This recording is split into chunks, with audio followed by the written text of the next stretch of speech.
Assalamualaikum warahmatullahi wabarakatuh.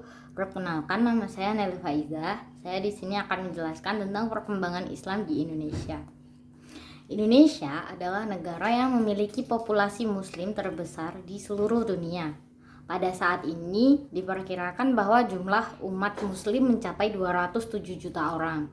Sebagian besar menganut Islam aliran Sunni. Jumlah yang besar ini mengimplikasikan bahwa sekitar 13% dari umat muslim di seluruh dunia tinggal di Indonesia, dan juga mengimplikasikan bahwa mayoritas penduduk di Indonesia memeluk agama Islam. Kendati mayoritas penduduk beragama Islam, Indonesia bukanlah negara Islam yang berdasarkan pada hukum-hukum Islam. Justru Indonesia adalah sebuah negara sekuler demokratik, tetapi dengan pengaruh Islam yang kuat.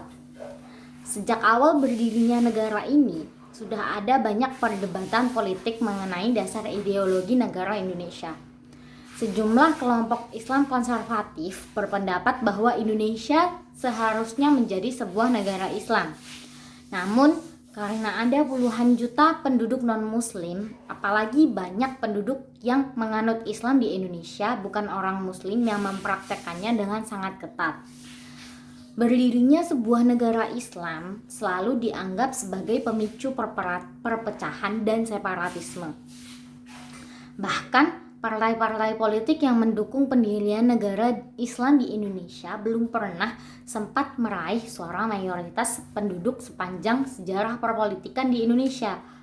Bahkan berdasarkan hasil pemilihan setelah Orde Baru Soeharto, partai-partai Islam yang konservatif sepertinya justru kehilangan dukungan dibandingkan partai-partai sekuler. Dan karena itu tampaknya kecil kemungkinan bahwa Indonesia akan menjadi negara Islam di masa mendatang. Namun memang benar juga bahwa aliran Islam yang konservatif dalam masyarakat Indonesia tampaknya sempat meningkatkan pengaruhnya terhadap politik regional dan politik nasional sejak 2017. Selanjutnya adalah proses Islamisasi di Indonesia, atau tepatnya di wilayah yang sekarang dikenal sebagai Indonesia. Telah berlangsung selama berabad-abad dan terus berlanjut hingga saat ini. Islam menjadi sebuah kekuatan yang berpengaruh melalui serangkaian gelombang dalam berjalannya sejarah. Namun, juga benar bahwa penerapan agama Islam di Indonesia pada saat ini memiliki karakter yang beragam karena setiap wilayah memiliki sejarah tersendiri yang dipengaruhi oleh sebab-sebab yang unik dan berbeda-beda. Mulai dari akhir abad ke-19 sampai saat ini, Indonesia secara keseluruhan memiliki sejarah umum yang lebih beragam karena para penjajah dan dilanjutkan oleh para pemimpin nasionalis Indonesia menetapkan dasar-dasar nasional di wilayahnya. Proses unifikasi ini juga membuat agama Islam di Indonesia dalam proses yang lambat semakin kehilangan keanekaragamannya. Namun hal ini bisa dipandang sebagai perkembangan yang logis dalam proses Islamisasi di Indonesia.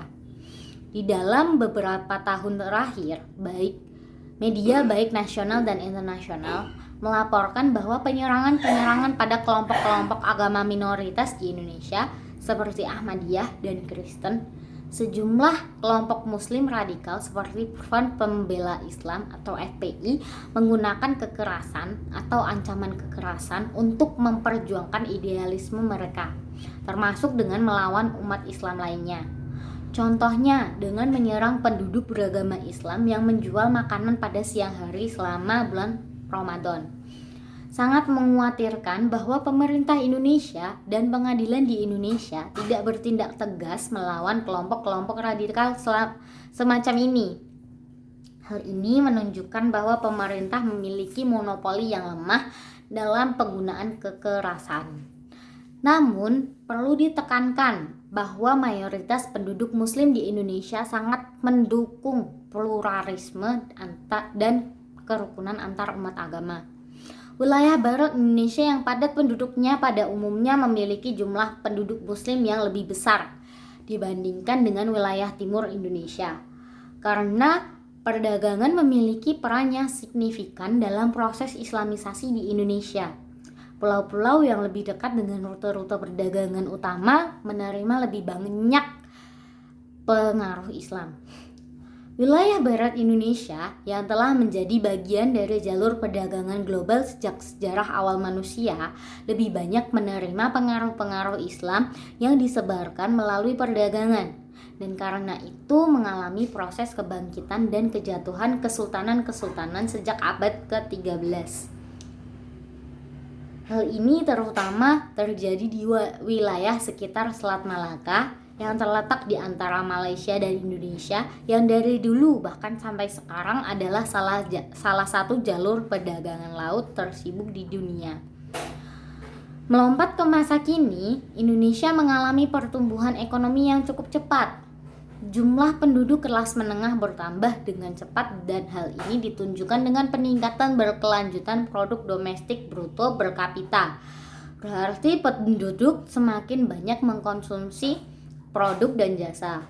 Apalagi masyarakat Indonesia semakin mengalami proses urbanisasi sebagai proses yang berhubungan erat dengan modernisasi dan industrialisasi.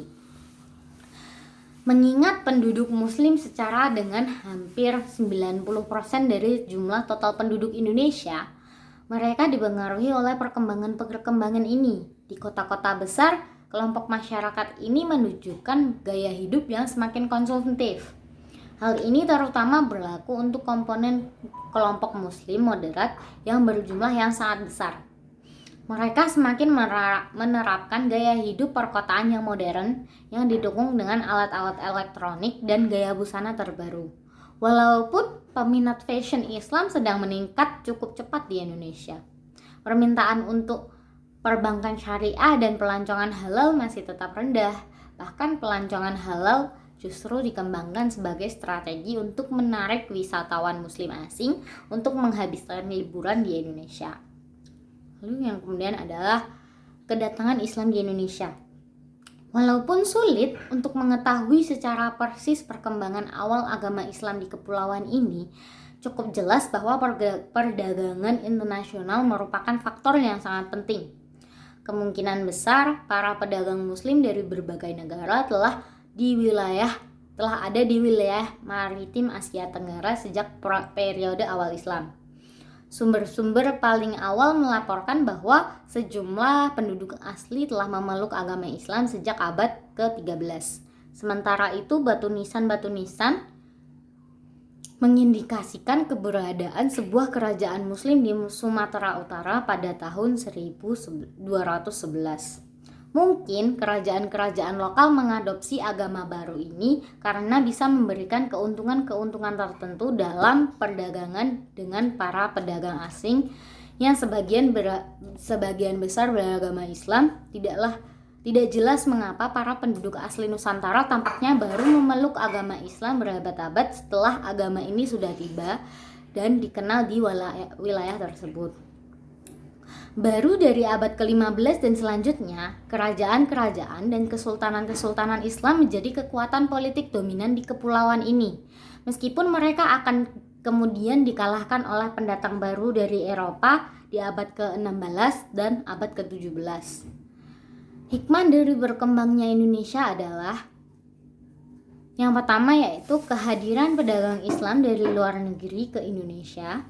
Yang kedua, lebih dekat dengan Tuhan Yang Maha Esa. Yang ketiga, banyaknya hasil karya ulama berupa buku tentang ajaran Islam terdahulu dan dijadikan sumber pengetahuan. Yang keempat, memperkaya dalam bentuk arsitektur atau masjid. Yang kelima, mengajarkan sikap bersatu, rukun, dan bersama-sama. Sekian penjelasan dari saya. Apabila ada salah kata, mohon dimaafkan. Wassalamualaikum warahmatullahi wabarakatuh.